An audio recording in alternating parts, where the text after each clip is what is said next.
እንኳን ለብርሃነ ትንሣኤውና ለዳግማይ ትንሣኤ በዓል በሰላም አደረሳችሁ። አሁን ያቀረብነው ሰላምታ የትንሣኤ ሰሞን ሰላምታ ነው። በዓለም ሁሉ ያሉ ክርስቲያኖች የየራሳቸው የትንሣኤ ሰላምታ አላቸው። ኢትዮጵያ ኦርቶዶክስ ተዋሕዶ ቤተክርስቲያን ክርስቶስ ከሙታን ተነሳ፣ በታላቅ ኃይልና ስልጣን ሰይጣንን አሰረው፣ አዳምን ነፃ ወጣው፣ ሰላም ከእንግዲህ ሆነ፣ ደስታና ሰላም እያለች ሰላምታ ታቀርባለች። ግሪካውያን ግብፃውያን ደግሞ የየራሳቸው ሰላምታ አላቸው። ክርስቶስ አንስቲ አሊቶስ አንስቲ፣ ክርስቶስ ተነሳ፣ በእውነት ተነሳ እየተባባሉ የትንሣኤ ሰላምታ አላቸው። ይህ ሰላምታ ክርስቶስ መነሳቱን በየዕለቱ እንድናስታውስ የሚያደርግ ሰላምታ ነው። ለዚህ ያደረሰን አምላካችን ስሙ የተመሰገነ ይሁን። ያው ከሙታን መሃል ለምን ፈለጋችሁ? ተነስቷል ጌታ ተነስቷል፣ ይብዛ ሰላማችሁ። የዛሬው ዕለት እንግዲህ በቤተክርስቲያን ዳግማይ ትንሣኤ ተብሎ የሚከበር በዓል ነው። ክርስቶስ እንግዲህ የተነሳው አንድ ጊዜ ነው። ከአንድ ጊዜ በላይ አልተነሳም፣ ወይም ድጋሚ ተነሳ ለማለት አይደለም። በዛሬው ዕለት ሰላምታ የተሰጠበት ዕለት ነው። እንግዲህ ጌታችን ኢየሱስ ክርስቶስ በተሰቀለና በሞተ ጊዜ ሐዋርያት በዝግ ቤት በፍርሃት ተዘግተው ተቀምጠው ነበር። ልክ አሁን እኛ ዛሬ በበሽታ ምክንያት ባለው ወረርሽኝ ምክንያት በፍርሃት በቤታችን እንድንዘጋና እንድንቀመጥ እንደሚታዘዘው እንደሚመከረው፣ ሐዋርያት ደግሞ በወቅቱ በነበረው የአይሁድና የሮማውያን በጣም ጭካኔ የተሞላበት በክርስቲያኖችና በክርስቶስ ተከታዮች ላይ ያደርጉት በነበረው ክፉ ነገር ምክንያት በር ዘግተው ከቤታቸው በፍርሃት ተቀምጠው ነበረ እና በሩን በዘጉበት ስፍራ ክርስቶስ ከመካከላቸው ገብቶ ሰላም ለእናንተ ይሁን ብሎ ሰላምታ ከሰጣቸው በኋላ ኑ እዩኝ ብሎ ችንካሩን እንዲያዩ እንዲዳስሱት፣ ቁስሉ እንዲዳስሱ አድርጎ መነሳቱን አሳያቸው። ይህን ባደረገበት ወቅት ግን ከሐዋርያት መካከል ቶማስ የተባለው ሐዋርያ በዚያ አልነበረም። ስለዚህ ክርስቶስ ተነሳ አየነው ብለው ሲነግሩት ካላየሁኝ በስተቀር አላምንም አለ። በአንድ ወገን የሰዱቃውያን ወገን ስለሆነ ነው ይላሉ ሊቃውንት። ሰዱቃውያን ትንሣኤ አያምኑም። ስለዚህ ቶማስም የክርስቶስን ትንሣኤ ለማመን ተቸግሮ ነበር ይባላል። በሌላ መልኩ ግን ሌሎች ሐዋርያት ክርስቶስን አየነው ተነሳ ብለው ሲያስተምሩ እሱ ወንድሞቼ አይተውታል ብሎ በምስክር ከሚናገር በግልጽ አይቻለሁ ቢል ይሻላል እና ካላየሁኝ አላምንም አለ። በዛሬው ዕለት ማለት ክርስቶስ በተነሳ በሳምንቱ በዝግ ቤት ተቀምጠው ሳለ ከመካከላቸው ተገኝቶ ሰላም ለእናንተ ይሁን አላቸው። ቶማስንም ሳያዩ ያመኑ ብፁዓን ናቸው፣ ያመንክ እንጂ ያላመንክ አትሁን ብሎ ወደሱ እንዲመጣ አደረገው። ወደ ችንካሬ እጆችን አግባ፣ ወደ ጎኔ አድርግ፣ ተመልከተኝ እኔ ነኝ አለው። እንዳለውም በነካው ጊዜ ጌታዬ አምላኬ ብሎ ክርስቶስን አምላክነቱን ጭምር መስክሮ የተናገረበት ዕለት ነው ዳግማይ ትንሣኤ ብለን በዛሬው ዕለት የምናከብረው። እንግዲህ በዚህ በትንሣኤ ሰሞን ቤተክርስቲያን የተነሳበትን ዕለት ጀምሮ ለ50 ቀናት ነው የክርስቶስን ትንሣኤ የምታከብረው። ያንን 50 ቀን ግን እንደ አንድ ቀን ነው ቤተክርስቲያን የምትቆጥረው፣ ልክ ዛሬ እንደተነሳ ዕለት ማለት ነው። በዚህ ምክንያት ለሚመጡት 50 ቀናት አርብም ረቡዕም ሳይቀር አይጾም፣ ጾም የለም። ጾም የማይጾመው ከዚህ በፊት ጾመዋልና ተጎድተዋል አሁን ትንሽ ይጠገኑ ተብሎ አይደለም። ዓላማው ምንድነው?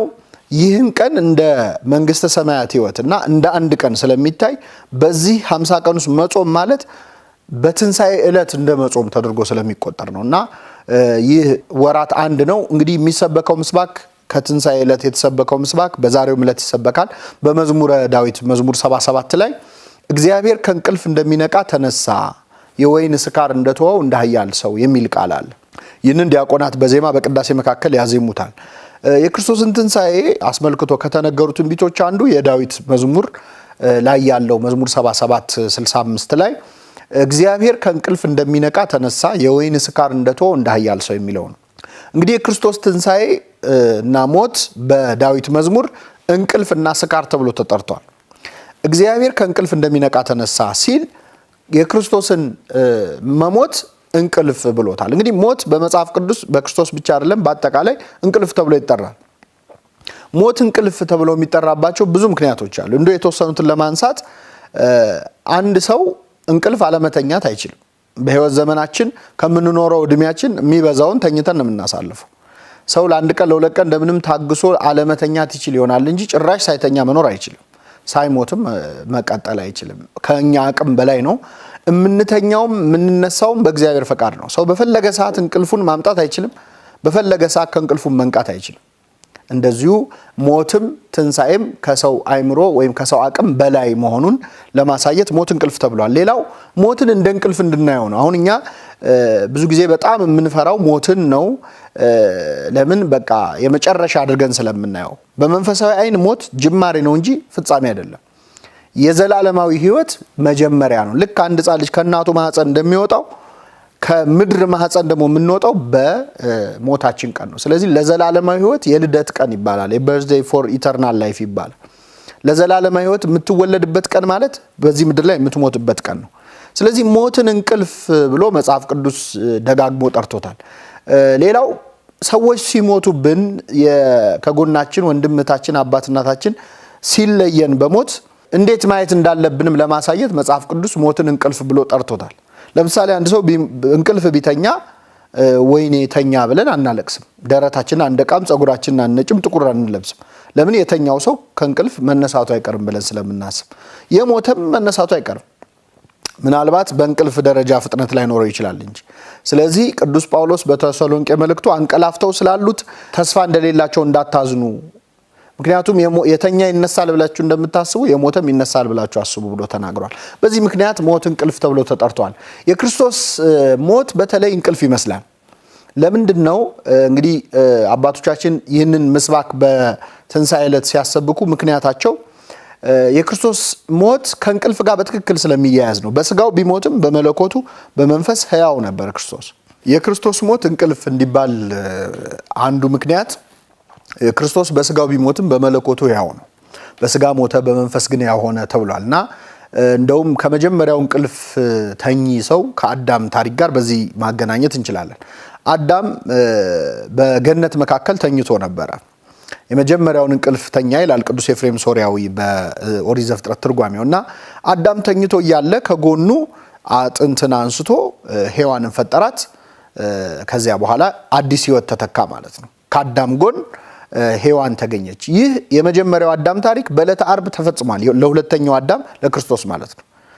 አዳም ተኝቶ እያለ እንቅልፍ ወስዶት ሳለ ከጎኑ በተገኘችው አጥንት ሔዋን እንደተፈጠረችና የብዙሃን እናት እንደሆነች የሁላችን እናት እንደሆነች ክርስቶስ በዕለተ ዓርብ እርቃኑን በተሰቀለበት ሰዓት በሞተ ሰዓት ከጎኑ ደምና ውሃ ፈሶ ነበረ። የፈሰሰው ደምና ውሃ የሁላችን እናት የሆነች ጥምቀት ቤተክርስቲያን ተገኝታለች። ስለዚህ የክርስቶስ ሞት እንቅልፍ ተብሎ ተጠርቷል። ሁለተኛው ስካር ተብሎ ተጠርቷል። እግዚአብሔር ከእንቅልፍ እንደሚነቃ ተነሳ፣ የወይን ስካር እንደተወው እንደ ኃያል ሰው ይላል። የክርስቶስ ሞት ለምንድን ነው ስካር ተብሎ የተጠራው ሲባል ክርስቶስ እንግዲህ ሰክሮ ጠጥቶ አይደለም። ይህም ከሌላው የመጽሐፍ ቅዱስ ታሪክ ጋር ይገናኛል። በመጽሐፍ ቅዱስ የመጀመሪያውን ስካር የምናገኘው የኖህ ታሪክ ላይ ነው። ጻድቁ ኖህ እንደምናውቀው በጥፋት ውሃ ዓለም ሊጠፋ ነበረ። ዓለም ሊጠፋ ሲል መርከብ ስራ ተባለ፣ ሰራ። እንግዲህ ምንም እንኳን እግዚአብሔር ያመጣው መቅሰፍት ቢሆንም የጥፋት ውሃው ግን ከዛ መቅሰፍት ለመዳን ወደ መርከብ ግቡ የሚል አዋጅ ታውጆ ነበር። የሰው ልጆች አልሰሙም ነበር። ጭራሽ በሚነግራቸው በኖህ ላይ ይቀልዱበት ነበር። ልክ አሁን በዘመናችን ምንም እንኳን የወረርሽኝ በሽታ የመጣው በእግዚአብሔር ፈቃድ መሆኑ ግልጽ ቢሆንም ግን ደግሞ በእግዚአብሔር የመጣውን ነገር እኛ በራሳችን ደግሞ ልንከለል የምንችልባቸው መንገዶች አሉ። በኖህ ዘመን መርከብ ስሩ ነበር የተባለው። አሁን ደግሞ እጃችሁን ታጠቡ፣ ከቤታችሁ ቆዩ፣ እንዲያድርጉ እንዲያታድርጉ የሚሉ ነገሮች አሉ። በዚህ እንደሚቀልዱ ሰዎች በኖህ ዘመንም ቀልደውበት ነበር። የመጀመሪያው ያልተሳካለት ሰባኪ ነው ኖህ። እንግዲህ ከዚህ በኋላ የጥፋት ውሃ መጣ። በጥፋት ውሃ እሱና ቤተሰቡ ዳኑ፣ ሌላው ዓለም ጠፋ ማለት ነው። ከዛ ከጥፋት ውሃ በኋላ ኖህ በምድር ላይ ገበሬ ሆነ፣ ወይን ተከለ፣ ጠመቀ፣ ጠጣ ይላል። ሲጠጣ ሰከረ ይላል። እንግዲህ ኖህ እንደው የለመደ ሰካራም ሆኖ አይደለም፣ ግን ጠጥቶ የማያውቅ ሰው ገና ሲቀምስ እንደው ከአቅሙ በላይ እንደሚሆነው ኖህ እርቃኑን እስኪሆን ድረስ ሰከረ። ስለዚህ እርቃኑን ጥሎ ወደቀ። እርቃኑን ጥሎ በወደቀ ጊዜ ልጆቹ መጥተው የኖህን እርቃን መሆን መመልከት ጀመሩ። የመጀመሪያ ያየው ካም የተባለ ልጁ ነው። አይቶ ሳቀበት። ወንድሞቹን ሄደና ኧረ አባታችሁ እርቃኑን ሆኗል ብሎ በቀልድ በፌዝ መልክ አሳያቸው። እነሱ ግን አይናችን የአባታችንን እርቃን አያይም ብለው ልብሳቸውን ነጠላቸውን ጫፍ ጫፉን ይዘው ወደ ኋላ ሄደው የአባታቸውን እርቃን ሸፈኑት ይላል። ኖህ ሲነቃ እርቃኑን የሸፈኑትን መረቃቸው፣ እርቃኑን የገለጠውን ካምን ረገመው። እንግዲህ ይህ ታሪክ ወደ ክርስቶስ ስናመጣው በትክክል ኖህ የክርስቶስ ምሳሌ ነበረ። ኖህ ጠጥቷል፣ ሰክሯል። ክርስቶስ ሰከረ ይባላል፣ ግን የሰከረው በመጠጥ አይደለም፣ በሰው ልጅ ፍቅር ነው። ኖህ የጠጣው ጠጅ ነው፣ ክርስቶስ ግን የጠጣው ጽዋ ሞት ነው። አባቶ ብትወድስ ይቺ ጽዋ ከኔ ትለፍ፣ ነገር ግን ያንተ ፈቃድ ይሁን እንጂ የኔ አይሁን ብሎ በዕለተ ሐሙስ ጸልዮ በዕለተ ዓርብ የጠጣው ጽዋ ሞትን ጽዋ ነው። ስለዚህ ኖህ በመጠጥ ጽዋ ጠጥቶ እንደሰከረ ክርስቶስ ደግሞ በሰው ልጅ ፍቅር እርቃኑን በመስቀል ላይ ተሰቀለ። ኖህ እርቃኑን በሆነ ጊዜ ካም መጥቶ እንዳፌዘበት አይሁድ የክርስቶስን እርቃን እያዩ መጥተው ዘበቱበት፣ ራስህን አድን እያሉ ቀለዱበት። ሴምና ያፌት የኖህ እርቃንን እንደሸፈኑ ደግሞ ፀሐይ፣ ጨረቃ፣ ከዋክብት የክርስቶስን እርቃኑን ሸፍነውታል። ፀሐይ ጨልማለች፣ ከዋክብት ጨልመዋል፣ ጨረቃ ደም መስላለች ማለት ነው። ስለዚህ የክርስቶስ ሞት እንቅልፍና ስካር ተብሎ የተጠራው በዚህ ምክንያት ነው ማለት ነው። እግዚአብሔር ከእንቅልፍ እንደሚነቃ ተነሳ የተባለው ለዚህ ነው። እንግዲህ ክርስቶስ ተነስቷል። ከሱም በፊት ከሱም በኋላ ከሞት የተነሱ ሰዎች አሉ። በመጽሐፍ ቅዱስ ብዙ ከሞት የተነሱ ሰዎች አሉ። የጊዜ ነገር ነው እንጂ ሁላችንም ከሞት እንነሳለን። የሙታንም መነሳት ተስፋ እናደርጋለን። የክርስቶስን ሞት ግን ከሌሎች ትንሣኤዎች ሁሉ ምንድን ነው የሚለየው ስንል ቅድም በመግቢያ ላይ ሰላምታ ስናቀርብ ክርስቶስ ተንሳ እሙታን በአብይ ኃይሎ ስልጣን ብለናል። በታላቅ ኃይልና ስልጣን ተነሳ ማለት ነው። ማንም ሰው በራሱ ፈልጎ የተነሳ የለም። ያስነሳቸው አሉ፣ አስነሺ የሚፈልጉናል። ክርስቶስ ግን ራሱ ነው የተነሳው። የመጀመሪያው ነገር ይሄ ነው። ሁለተኛው ክርስቶስ የተነሳው ድጋሚ ላይሞት ነው። በመጽሐፍ ቅዱስ ላይ ያሉ የሞቱና የተነሱ ሰዎች ግን ቆይተው ሞተዋል፣ ድጋሚ ሞተዋል። ተነስተው ሕያዋን ሆነው አልቀሩም። ክርስቶስ ግን ዘላለማዊ ትንሣኤ ነው፣ የማይደገም ትንሣኤ ነው። አንድ የተነሳ ድጋሚ አይሞትም፣ ሞት የሌለበት ትንሣኤ ነው። ለዚህ ነው መጽሐፍ ቅዱስ ላይ ያሉትን ከሞት የተነሱ ሰዎች ስናያቸው 8ኛው ነው ክርስቶስ፣ 8ኛው ላይ ነው ያለው። ከሱ በፊት 7 ትንሣኤዎችን እናገኛለን፣ ከኦሪት ጀምሮ ማለት ነው። የሱነማይቷ ሴት ልጅ፣ የሰራፕቷ መበለት ልጅ፣ ከዚያ ኤልሳ ከሞተ በኋላ በአጽሙ ያስነሳው ልጅ፣ ክርስቶስ ያስነሳቸው 3 ሰዎች አሉ። ከዛ በኋላ ደግሞ በዕለተ ዓርብ እሱ በሞተ ጊዜ ያስነሳቸዋሉ፣ ከመቃብር የተነሱ በመስቀሉ ተአምራት ማለት ነው። 8ኛው ግን ክርስቶስ ነው። 8 ቁጥር በነገረ መለኮት እይታ ሲታይ የዘላለም ሕይወትን የሚያሳይ ነው። ከሰንበት በኋላ ያለው የዘላለም ሕይወትን የሚያሳይ ቁጥር ነው እና የክርስቶስ ትንሣኤ ሞት የሌለበት ትንሣኤ ነው ማለት ነው። ሕያውን ከሙታን መሃል ለምን ፈለጋችሁ?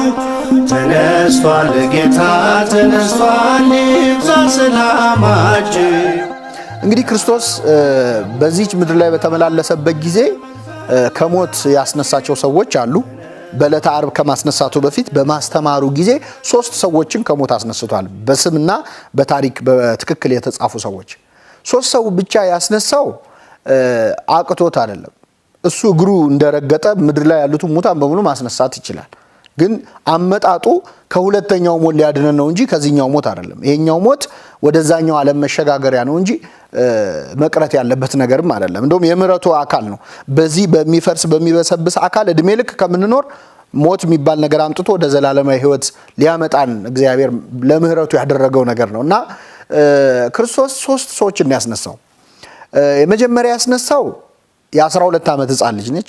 ኢያኢሮስ የሚባል የመቶ አለቃ ሰው ልጅ ነች። የ12 ዓመት ልጅ አስነሳ። ሌላው ወጣት ደግሞ አስነሳ። ገና በወጣትነት እድሜ ላይ ያለ በአስራዎቹ እድሜ ላይ ያለ የአንዲት መበለት ሴት ናይን በሚባል ስፍራ የአንዲት መበለት ሴት ልጅን አስነሳ። ሶስተኛው ደግሞ በጎልማሳነት እድሜ ያለውን አልዓዛርን አስነሳ። እንግዲህ እነዚህ 3 ትንሣኤዎች ክርስቶስ ማለት የፈለገው ነገር ስላለ ነው 3ቱን መርጦ በትንሣኤ ያሳየን። በእድሜ ሕፃኑንም አስነስቷል፣ ወጣቱንም አስነስቷል፣ ጎልማሳውንም አስነስቷል። በዕለተ ትንሣኤ ምን አይነት ትንሣኤ እንደምንነሳ በሁሉም እድሜ ያሉ እንደሚነሱ ያሳያል። በትንሣኤው የተገኘው ደስታ ስናየው በሕፃኗ መነሳት አባቷ ተደሰተ፣ በወጣቱ ልጅ መነሳት እናቱ ተደሰተች፣ በአልዓዛር መነሳት ደግሞ እህቶቹ ተደሰቱ። ስለዚህ በዕለተ ትንሣኤ አባት በልጁ ትንሣኤ፣ እናት በልጇ ትንሣኤ፣ ወንድም በእህቱ፣ እህት በወንድሟ ትንሣኤ የሚደሰቱበት ቀን እንደሚመጣ ለማሳየት ራሱ ክርስቶስ ትንሣኤ መሆኑን ለማሳየት 3 ትንሣኤዎችን አደረገ። የሚገርመው የትንሣኤዎቹም ሁኔታ በጣም የተለያየ ነበር። መጀመሪያ ያስነሳት የ12 ዓመት ልጅ ኢያኢሮስ የሚባል የመቶ አለቃ ልጅ ልጄን አስነሳልኝ አድንልኝ ብሎ ላከው። ጠየቀው ክርስቶስን። እሺ ብሎ ክርስቶስ ወደ ቤቱ መጣ። መንገድ ላይም 12 ዓመት ደም ይፈሳት የነበረችውን ሴት ፈውሶ እግረ መንገዱን መጣ ክርስቶስ። እዛ ቤት ሲደርስ ግን ሰዎች እያለቀሱ ወጥተው በቃ ልጅህ ሞታለች፣ መምህሩን አታድክመው አሉት። ሞታለች፣ ከዚህ በላይ በቃ ጊዜ አታጥፋ አሉት። ክርስቶስ ግን አልሞተችም ተኝታለች እንጂ አለ። ለሱ እንቅልፍ ነው ሞት።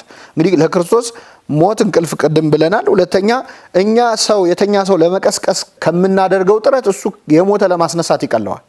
እኛ ቢያንስ የተኛን ሰው ለመቀስቀስ ብዙ ተግትገን ነው የምናስነሳው። ለክርስቶስ ግን የሞተን ተነስ ቢል ማስነሳት ይችላል፣ ነክቶ ማስነሳት ይችላል። ስለዚህ ተኝታለች አለ። አስወጣቸው። እናትና አባት ከ3 ደቀ መዛሙርቱ ጋር ይዞ ገባ። ከዛ ተነሽ አላት፣ ወዲያውኑ ተነሳች። ምግብ ስጧት አለ፣ በላች ማለት ነው። እንግዲህ ለእሷ ለቅሶ የተነፈረ ንፍሮ የበላች ልጅ ነች ማለት ነው። በ12 ዓመቷ ከሞት አስነሳት። ቤት ውስጥ እያለች ነው ያስነሳት። ሁለተኛ ያስነሳው ልጅ ደግሞ ሊቀብሩት መንገድ ላይ ይዘውት ሲሄዱ ከከተማ ሲወጡ ቀባሪዎቹ አሉ። እናቱ ከኋላ እየተከተለች እያለቀሰች ነበር። ክርስቶስ ከመንገድ አስቆማቸው። እድለኛ ሟች ነው። ትንሣኤ መንገድ ላይ ጠበቀው። ክርስቶስ ትንሣኤ ነው፣ ሕይወት ነው እና እናቱ እያለቀሰች ቀባሪዎቹ እየተከተሏት ሲሄዱ ከመንገድ አስቁሞ ተነስ አለው። ዳሰሰው፣ ተነሳ ይላል። ይሄ ሁለተኛው ትንሣኤ። ሶስተኛው ትንሣኤ የአልዓዛር ነው። የአልዓዛር ደግሞ ከተቀበረ 4 ቀኑ ነው። 4 ቀኑ ነበር። ድንጋዩን አንሱት አላቸው። ኧረ ይሸታሃል ጌታ ሆይ 4 ቀን ሆኖታል እያሉት አስነሳው እና አልዓዛር ውጣ አለው። ከነመግነዙ ወጣ ይላል። እነዚህ 3 ታሪኮች በእኛ ሕይወት ውስጥ ትርጉም ስላላቸው ነው፣ መልእክት ስላላቸው ነው ያነሳሁት። እንግዲህ ትንሣኤ ሲባል የግድ ከሞት ብቻ አይደለም።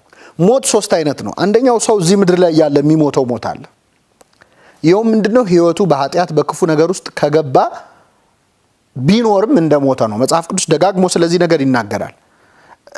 ነፍሳችንን የማናስብ፣ በጎ ስራ የማንሰራ፣ ለሌላው የማናስብ ግለኞች፣ በክፉ ስራ ላይ የተሰማራን ከሆንን በሕይወት ብንኖርም እንደሞት ነው የሚቆጠረው። የመጀመሪያው ሞት እሱ ነው። ሁለተኛው ሞት በስጋ የሚሞተው ነው። ሶስተኛው ሞት የመጨረሻው ሞት ኩነኔ ነው። ከነዚህ ሞቶች ውስጥ የመጀመሪያው ሞት ብዙዎቻችን ይመለከታል። የሞተ አኗኗር ሊኖር አሁን የበሽታ መጥቶ እንደዚህ ትንሽ ልባችን ተመለሰ እንጂ ከመኖር የማይቆጠር አኗኗር ነበር የኖርን የነበረው። እርስ በርስ የነበረን ግንኙነት እጅግ በጣም የሚያሳፍር ነበረ። እንደው አሁንም ትንሽ ጋብ ቢል የሚነሳ መልሶ ብዙ ክፉ ነገር አለ። ይህ በሕይወት ካሉት በታች የሚያደርገን በሕይወት እንዳለን የማያስቆጥረን የሞት ሕይወት ነው። ክርስቶስ ቤት ውስጥ እያለች ገብቶ ያስነሳት ልጅ ማለት ገና በሐሳብ ያላወጣኸው ኃጢአት ይኖራል፣ ያላወጣኸው ክፉ ነገር ይኖራል። የዛኔ ብትጸጸትና ብትመለስ ያልፈጸምከውን ክፉ ስራህን እዛው ቤት ውስጥ ደብቀ የምትሰራውን ኃጢአት ይቅር ሊልህ ዝግጁ ነው፣ ሊያነሳህ ማለት ነው። በግላችን ተደብቀን የምንሰራው ኃጢአት አለ ወይ በሐሳባችን የሸመቅነው ክፉ ሐሳብ አለ። ከዛ ለማስነሳት ፈቃደኛ ነው። ልጅቷን ክፍሏ ድረስ ገብቶ ማንም ሳያይ ነው ያስነሳት። ስለዚህ በሕይወትህ ውስጥ ክፉ ነገር እያሰብክ ከሆነ ማንም ያላሰበው ያላየውን ክፉ ሐሳብህን ይቅር ብሎ ድጋሚ ሊያስነሳ ወደ ሕይወት ሊያመጣ እንደሚችል ያሳየናል። ገብቶ አስነሳት ይላል እና እያንዳንዳችን በውስጣችን በቤታችን የደበቅነው በልባችን የደበቅነውን ክፉ ነገር አሁን ይሄ የትንሣኤ ዘመን ነው። ትናንት የምናስበውን ክፉ ነገር የምናስብበት ጊዜ አይደለም። ስለዚህ ገብቶ ትንሣኤ ያደረገላት ማለት ነው። ይህን ለሁላችን ያድርግልን። ሁለተኛው መንገድ ላይ ደግሞ በቀባሪ ታጅቦ እየሄደ እያለ አስነሳው ይላል። ይህ ደግሞ ሰዎች ሁሉ የሚያውቁብን ክፉ ስራ አለ፣ ክፉ ኃጢአት አለ። በሰው ታጅበን የምንሰራው ሰው ሁሉ ያየው ወደ መቃብር እየገሰገስን ያለንበት ወደ ባሰ ክፉ ነገር እየሄደ ያለ ወጣት ነው። እንግዲህ እናቱ እየተከተለችው ታለቅሳለች። እናት የተባለችው ቤተክርስቲያን ናት። እንግዲህ ሁላችን እናት ናት፣ በጥምቀት ወልዳናለች። ስለዚህ አንድ ሰው ወደ ክፉ ስራ በሄደ ቁጥር እየተከተለችው ታለቅሳለች። ልጄን አጣሁት እያለች ታለቅሳለች። ስለሱ ቅዱስ አምብሮስ የተባለ ሊቅ ምን ይላል? አንተ በንስሐ መመለስ ቢያቅትም ቤተክርስቲያን ግን አንተን እየተከተለች ታነባለች። ሰው ቀባሪህ ብዙ ሊሆን ይችላል። ወደ ክፉ ስትሄድ የሚፈርድብህ ሰው አለ። እሱ ክፉ ነው ብሎ በኃጢአት የሚወስንብህ ሰው አለ። ደግሞ በርታም የሚል ሰው አለ። ብዙ ቀባሪ አለ እና ከመንገድ አስቆመው ይላል። እና አንዳንድ ሰው ደግሞ ሰው ሁሉ የሚያውቀው ክፉ ስራ ውስጥም ካለ ክርስቶስ ያስነሳዋል ከመንገድ ጠብቆ ማለት ነው። ሁለተኛው ትንሣኤ የተባለው መንገድ ላይ ያለውን አገር ያወቀውን ኃጢአት ነው። ሶስተኛው 4 ቀን የሆነውን ሬሳ ነው። ይሄ ደግሞ ማለት በክፉ ስራ ለምደነው ተዋህዶን ጨርሰን እንደፈረስን እንደበሰበስን እስኪቆጠር ድረስ ህይወታችን በጣም የተበላሸ ነው። ይህ ማለት ክፋቱን በደንብ ተለማምደ ነው ይሸታል እስኪባል ድረስ። አልዓዛር እንደዛ ነበር። 4 ቀን ሆኖታል። መቃብሩ ተዘግቷል። ክፈቱት አለ ክርስቶስ። ጌታ ሆይ ይሸታል አሉት ይላል። ክርስቶስ ግን ክፈቱት ብሎ አልዓዛር ውጣ ብሎ ጠራው ይላል። በተለምዶ የሞተን ሰው በስሙ የሚጠራው ሰው የለም። ሬሳው ወጣ ነው እንጂ የሚባለው እገሌ ወጣ። የፈለገ ብንወደው እኮ ልክ ሲሞት እንፈራዋለን።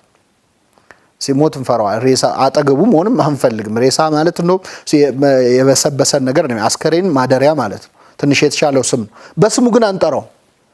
አልዓዛር ብሎ ጠራው። ይሄ ደግሞ ምንድነው? በክፋት ህይወት ውስጥ፣ በመጥፎ ህይወት ውስጥ፣ በኃጢአት ህይወት ውስጥ ያለህ ብትሆንም እግዚአብሔር ግን በስም ይጠራል። ሰዎች ይሸታል ብለው አይ እሱ በሱስ የተበላሸ ሰው ነው፣ እሱ እንደዚህ የተበላሸች ነች፣ ተስፋ የለውም ብለው ይሸታል ቢሉት እንኳን አይሰማም። ውጣ አለው፣ ወጣ፣ ከነመግነዙ ወጣ ይላል። ይሄ ደግሞ ለእያንዳንዳችን የሚያስፈልገንን ትንሣኤ የሚያሳይ ነው። እንደ ሀገርም እንደ ግለሰብም አሁን ይሄ ዘመን በጣም የትንሣኤ ዘመን ነውና ክርስቶስ እነዚህን ሁሉ ትንሣኤዎች አድርጓል። በራሱ ጊዜ ግን የተነሳው በስልጣኑ ነው። በዚህ ምክንያት ክርስቶስ ተንሥአ እሙታን በአብይ ኃይሎ ስልጣን እንላለን። ሕያውን ከሙታን መሃል ለምን ፈለጋችሁ? ተነስቷል ጌታ ተነስቷል፣ ይብዛ ሰላማችሁ። እንግዲህ ክርስቶስ በትንሣኤው ወቅት ሌላው ያሳየን ነገር ትህትናውን ነው። በህይወት ዘመን ሁሉ የትህትናን በመሰረቱ ትህትና የሚለው ቃል ለእግዚአብሔር እንጂ ለሰው ሁሉ የሚሆን አይደለም። ምክንያቱም እኛ ትሁት ብንሆን ራሳችንን ማወቅ ነው። ለምሳሌ አንድ ሰው እኔ አፈር ነኝ ትቢያ ነኝ ቢል በጣም ትሁት ነው ይባላል። ግን እንደው ቴክኒካሊ ሰው አፈር ነው። ስለዚህ ትህትና ማለት ሰው ራሱን ሲያውቅ ነው ይባላል።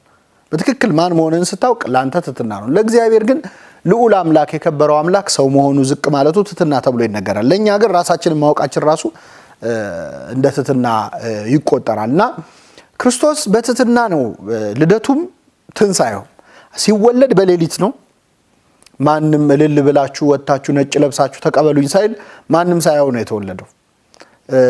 በበረት ውስጥ ነው የተወለደው። በቤተ መንግስትም ቢወለድ ለሱ ክብር አይደለም፣ ግን በበረት ውስጥ ነው የተወለደው። ሲነሳም መለከት ሳያስነፋ ነጋሪት ሳያስጎስም በትህትና ነው የተነሳው። ሁለተኛው ክርስቶስ ሲወለድም ሲነሳም የተፈጠሩ ነገሮች ምንድናቸው? ሲወለድ እንግዲህ ዮሴፍ የተባለ ሰው ጻድቁ ማለት ነው ድንግል ማርያምን ይዞ በጸነሰች ጊዜ መልአክ ተነግሮት አትፍራ ለመውሰድ ድንግል ማርያም ተብሎ ከቤቱ አኖራት። ከዛም በሕዝብ ቆጠራ ጊዜ ነው እንግዲህ የተወለደው ክርስቶስ። ክርስቶስ ሲቀበርም እውነት ለመናገር ዮሴፍ የሚባል ሰው ነበር። ተመሳሳይ ነው። ሲወለድ ዮሴፍ ነበረ ሳይፈራ ድንግል ማርያምን የወሰዳት። ሲቀበር ደግሞ ሳይፈራ ዮሴፍ በራሱ ቦታ ዮሴፍ ዛርማቲያ የተባለ ሰው በራሱ ቤት ቀበረው ማለት ነው። በራሱ አዲስ መቃብር ውስጥ አወላለዱና ከሞት መነሳቱም ተመሳሳይ ነው። ክርስቶስ በተቀበረ ጊዜ አይሁድ መቃብሩን በትልቅ ድንጋይ ዘግተውት ነበረ። ምንድነው ያሉት? እነሳለሁ ብሎ ተናግሯልና የኋለኛው ውስጥ ከፊቱ እንዳይበልጥ ይዘጋ ብለው ጲላጦስ ጋር አስፈቅደው በትልቅ ድንጋይ አስዘጉት፣ በማህተም አስመቱት። ከዛ ወታደር ሁሉ አቆሙ ይላል። እና እውነት ለመናገር ከሞት ከመነሳትና ድንጋይ ከማንከባለል የቱ ነው የሚከብደው? ክርስቶስ ከሞት መነሳት ከቻለ ያን ድንጋይ ዞር በል ቢለው ይሄዳል። ግን ውስጣቸው ፍርሃትም ስላለ ያን ድንጋይ ያዘጉት። የሚገርመው ግን ክርስቶስ መቃብሩን ሳይፈነቅል ድንጋዩን ሳያንከባልል ከታተመው መቃብር ነው የወጣው። በኋላ ድንጋዩን መላእክት የከፈቱት ሴቶች ገብተው እንዲያዩ ነው እንጂ ክርስቶስ መቃብር ሳይከፈትለት ነው የወጣው። ሲወለድም እንደዚህ ነበረ። ማህተመ ድንግልናሽ ሳይለወጥ ወልድን የወለድሽ እመቤቴ ማርያም ወይ ደስ ይበልሽ እንላለን። ሲወለድም የድንግልናዋን ማህተም የድንግል ማርያምን ሳይከፍት ነበር የተወለደው። ሲነሳም እንደዚሁ ነው። ቅዱስ አባ ጊዮርጊስ ዘጋስጫ የተባለው የኢትዮጵያዊ ሊቅ በአርጋኖን በተባለ ድርሰቱ ምን ይላል? ሶስቱን ደጆች ያልከፈተ የአብን ልጅ ክርስቶስን አደንቀዋለሁ ይላል። ይገርመኛል የሱ ነገር ይላል። ምንድን ነው ሶስቱ ደጅ የተባለው? አንድ ሲወለድ ከእናቱ ማህፀን ሲወጣ የድንግልናዋን ማህተም ሳይከፍት ነው። ሁለተኛው ከመቃብር ሳያስከፍት ወጣ። ሶስተኛው ሐዋርያት ወዳሉበት ቤት በዝግ ቤት ገብቶ ሰላም ለእናንተ ይሆናል ዛሬ። ከሶስቱ ደጆች ግን በጣም የሚገርመኝ ሁለቱ ብዙም አይገርሙኝም። ከተዘጋ ቤት መግባት ሌሎችም አድርገውታል። ከተዘጋ መቃብር መውጣትም ሌሎች እነ ዳንኤል አድርገውታል። መልአክ ገብቶ ጴጥሮስን ይዞ ተወጥቷል። ይህ አይደንቀኝም። በድንግልና ጸንሳ ወለደች የሚል ግን ከአንቺ በቀር አላየውም እና የድንግልናሽ ነገር ገና ደጅ ያስጸናኛል እያለ ድንግል ማርያምን ከተወደደ ልጇ ጋር ያመሰግናታል። ስለዚህ ይህ ዕለት ከታተመ መቃብር ክርስቶስ የተነሳበትን የምናስብበት ጊዜ ነው። ሕያውን ከሙታን መሃል ለምን ፈለጋችሁ? ተነስቷል ጌታ ተነስቷል፣ ይብዛ ሰላማችሁ። እንግዲህ የጌታ ትንሣኤ ሌላው የቅድም መጀመሪያ ላይ ማንሳት እንደሞከርኩት የንስሐ ወቅትም ነው። ትንሣኤ ማለት ለእያንዳንዳችን ነው። እውነት ለመናገር ሞቶ መነሳት በኋላ ተስፋ የምናደርገው ነገር ነው። አሁን ላለንበት ህይወት ግን ትንሣኤ ማለት ሰው በህይወቱ ካለበት ከማንኛውም ክፉ ነገር ወደ ደግ ነገር መምጣቱ ነው። ሙት ማስነሳት ማለት ነው። ቅዱስ ዮሐንስ አፈወርቅ የተባለው ታላቅ የቤተ ክርስቲያን ሊቅ ምን ይላል? ሙት ማስነሳት ከፈለክ ና ላሳየ፣ ኃጢአተኛውን ሰው ወደ በጎ ስራ ከመለስከው ሙት አስነሳ ማለት ነው ይላል። አይን ማብራት ከፈለክ ና ላሳየ፣ አይን ማብራት ማለት የእግዚአብሔርን ቃል የማያነበውን ሰው እንዲያነብ ማድረግ ነው ይላል። ተአምር ማለት ይሄ ነው። ሌላ ድንቅ ስራ መስራት ከፈለክ ድሃውን አብላው አጉርሰው፣ እሱ ነው ትልቅ ተአምር። አሁን ይሄ የመረዳዳት ዘመን ነው። በሀገራችን ብዙ ክፉ ነገር እየሰጋን ነው፣ እየፈራን ነው አይደለ? ትንሣኤ ማለት ያ ነው። የሞተውን ማስነሳት አለ። የሞተ ህሊና፣ የሞተ አስተሳሰብ፣ የሞተ ማንነት ያንን መቀየር ማለት የትንሣኤ ወቅት ነው። እንግዲህ ክርስቶስ በዚህ በትንሣኤ ወቅት በጣም የሚደንቅ ፍቅርና ትሕትና አሳይቷል። ሌላው ንስሐንም አስተምሮናል። እያንዳንዳችን ቅዱስ ጳውሎስ ይላል አንተ የምትተኛ ንቃ፣ ከሙታንም ተነሳ፣ ክርስቶስ ያበራልሃል ይላል። የምትተኛ ንቃ ሲል በቁም ያለን ሰው ከሙታን ተነሳ የሚለው ከኃጢአት ከክፉ ስራ ወደ በጎ ነገር ተመለስ ማለት ነው። ስለዚህ ዘመን የትንሣኤ ዘመን ነው የምንለው ለዚህ ነው። ክርስቶስ በዚህ በትንሣኤው ይቅር ያለው ሰው አንዱ ቅዱስ ጴጥሮስ ነው። እንግዲህ የጴጥሮስን ታሪክ መጽሐፍ ቅዱስ የሚያነብ ሁሉ ያውቀዋል። ጴጥሮስ ለእምነትም ለክደትም ለጥያቄም ለመልስም በጣም የሚቸኩል ሰው ነበር። ብዙዎቻችንን የሚመስል ህይወት አለው። ቅዱስ ጴጥሮስ ክርስቶስ ሊሰቀል ሐሙስ ዕለት አርብ ሊሰቀል አንድ ቀን ሲቀረው በሐዋርያት መካከል ተነስቶ አንድ ንግግር አደረገ። ያደረገው ምንድነው? ጌታ ሆይ ሌሎች ሁሉ ቢክዱህ እኔ አልክድህም የሚል ነበር። ጥሩ ንግግር ነው። አልክድህም ማለት ክፋት የለውም። ግን ጴጥሮስ ያጠፋው ምንድነው? ሌሎች ሁሉ ቢክዱ እኔ አልክድህም ማለት እነሱ ከኔ የደከሙ ናቸው፣ እኔ ብርቱ ነኝ ማለት ነው። ራሱን ብቅ አረገ፣ ሌሎቹን ዝቅ አረገ። ርቱዕ ሃይማኖት የተባለው በ13ኛው ክፍለ ዘመን የነበረው ኢትዮጵያዊ ሊቅ ምን ይላል? ጴጥሮስ ሆይ እኔም አልክድህም ወንድሞቼም አይክዱም ብትል ምን አለበት? አንተ ግን ራስህን ብቅ እነሱን ዝቅ አደረግ። ስለዚህ እነሱ ሳይክዱት አንተ ካድከው ይላል። እና ጴጥሮስ በፍጹም አልክድህም አለ። ክርስቶስ ዶሮ ሳይጮህ 3 ትክደኛለህ አለው። እሱ ግን ምን ሲደረግ አለ ማለት ተገዘተ። ከዚህ በኋላ ክርስቶስ ሲያዝ ጴጥሮስ ፍቅሩን ለመግለጽ ጥረት አደረገ። ምንድነው ያደረገው? ሰይፍ አንስቶ ውጊያ ጀመረ። በእውነት ጴጥሮስ 58 ዓመቱ ነው በዛ ሰዓት። ሮማውያን ወታደሮች ወጣቶች ናቸው። ሰው መግደል ለነሱ ሙዝ እንደመላጥ በጣም ቀላል ነው። እሱ የጦር ሜዳ ልምድ የለው፣ አሳ አጥማጅ ነው ምንም። ግን ፍቅሩ አሳሳውና ክርስቶስን ለማስጣል ብሎ ውጊያ ጀመረ። የሊቀ ካህናቱን ባሪያ የማልኮስን ጆሮን ቆረጠው ይላል። ሊቃውንቱ እንደሚነግሩን እሱ የሰደደው ለአንገቱ ነበር፣ ግን የሥራ ልምድ ስለሌለው ጆሮን ቆረጠው።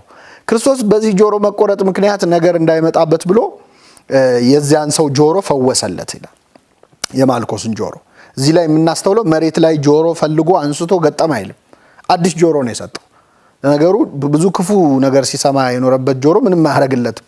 እንደው እግዚአብሔር የሁላችንም ጆሮ ይቀይርልን። አንዳንዴ መጥፎ ነገር ሰምተን አይምሯችን ቆሽሾ የህሊና ንጽህናችን ቆሽሾ ጥሩ ነገር እንኳን ስንሰማ በጎ ነገር ሊሰራ ነው እንኳን ሲባል አይ ከጀርባ የሆነ ነገር አለ እንላለን። ይሄ የቆሸሸ ጆሮ ማለት ነው። እና የዛን ጆሮ ፈወሰለት። ጴጥሮስ ሸሸ፣ ግን ደግሞ አላስቻለውም። ክርስቶስን ተከተለው። መጨረሻ ላይ እሳት መሞቅ ጀመረ ይላል። ክርስቶስ ምድር ቤት ይሰቃያል። እሱ ከሮማውያን ወታደሮችና ከአይሁድ ጋር ቁጭ ብሎ እሳት ይሞቃል።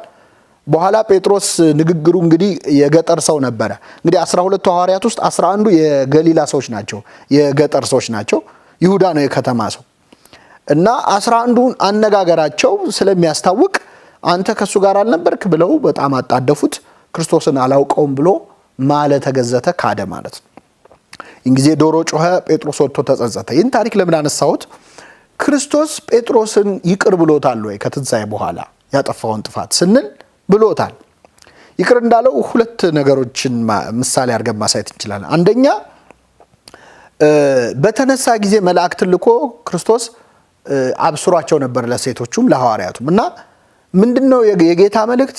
ሂዱና ለደቀ መዛሙርቴ ለጴጥሮስም ጭምር ጌታ ተነስቷል ብላችሁ ንገሩልኝ አለ።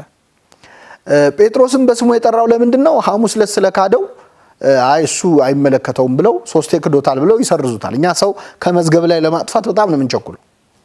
ስለዚህ ስላወቀ ጴጥሮስንም ቢሆን ጥሩልኝ ብሎ በትንሳኤው ጠራው። ትንሳኤ የምህረት ወቅት ነው። የሚገርመው እኛ ብንሆን አሁን በችግራችን ቀን የከዳንን ሰው በደስታ ቀን አንጠራው። ክርስቶስ ግን በሐዘኑ ቀን የከዳውን ጴጥሮስ በደስታው ቀን በእርግጥ በእኛ ባህል አንዳንዴ የምንጠላውንም ሰው በደስታችን ቀን እንጠራለን፣ ቅጥል ይበል ብለን እንደው ይበሳጭ ብለን። ግን እንደው በጠቅላላው ካየነው ክርስቶስ ጴጥሮስን ጠራው ወደ ትንሳኤው። የመጨረሻው ደግሞ ሲገናኙ በገሊላ ባህር አሳ እያጠመዱ ነበር፣ አላገኙም። ጌታ መጥቶ የዮና ልጅ ስምዖን ሆይ ብሎ አናገረው። 3 ጊዜ ትወደኛለህ ብሎ ጠራ። አንተ ለሐዋርያነት መርጬህ እንዴት ትክደኛለህ? እንዴት አላውቅህም ትለኛለህ ብሎ በሚቆጠቁት ቃል አልተናገረው፣ በፍቅር ቃል ነው የተናገረው። እና ጴጥሮስ እንደውም ትወደኛለህ ብሎ ሲጠይቀው ጌታ ሐሙስ አልክድህም ሲል እንዳልነበር አሁን እወድሃለሁ ማለት ፈራ። እንኳን አልክድህም እንኳን ሌላ ፉከራ ለመናገር እወድሃለሁ የምትለው ቃል አስፈራችሁ። ስለዚህ ጌታ ሆይ እንደምወድህ አንተ ታውቃለህ አለ።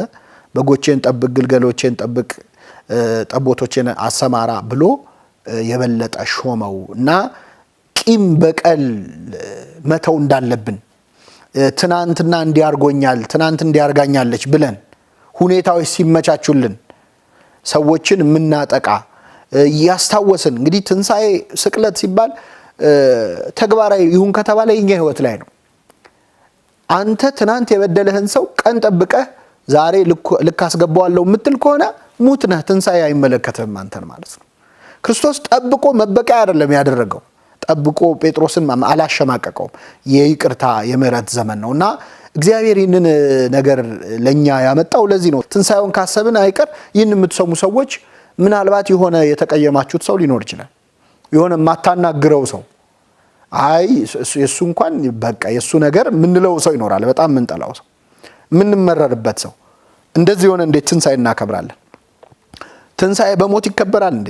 አይከበርም። ስለዚህ ይቅርታ ማድረጊያ ዘመን፣ መተዛዘኛ ዘመን፣ ለሌላው ማሰቢያ ዘመን ነው። እንግዲህ ይህ በሽታ እግዚአብሔር ቢያሳልፈን ሀገራችን ድጋሚ ወደ ነበረው ሁኔታ ብትመለስ ትንሳኤ እንዲሆንላት ነው የምንመኘው። ትናንት የነበሩ ክፉ ነገሮችን ማድረግ ማንቀጥልበትና አዲስ ህይወት የምንጀምርበት ትንሳኤ ማለት ያ ነው። ከሞት መነሳት ማለት ከክፉ ነገር መላቀቅ ማለት ዋና ዓላማው የተሻለ በጎ ነገር ለመስራት ነው። ክርስቶስ በ40 ቀናት ውስጥ በጣም ብዙ በጎ ነገሮች ሰርቶ ቤተክርስቲያንም መስርቶ ነው ወደ ሰማይ ያረገው። ስለዚህ እግዚአብሔር ቢያስነሳን ደግሞ ከበሽታውም ከችግሩም ቢያስነሳን የሌላ የነበሩ ክፉ ነገሮቻችንን አራግፈን የምንነሳበት ዘመን እንዲሆን ነው የምንመኘው። እንግዲህ ዘመነ ትንሳኤን ለኛም ዘመነ ትንሳኤ ያድርግልን። ይህንን ህመም ይህንን ደዌ ደግሞ እግዚአብሔር በቸርነቱ ያሳልፍልን። መተዛዘኛ ጊዜ፣ መረዳጃ ጊዜ፣ የሌላውን አልጋ የምናነጥፍበት ጊዜ እንጂ ራሳችንን ብቻ የምናይበት ጊዜ እንዳይሆን እግዚአብሔር በቸርነቱ ይርዳን።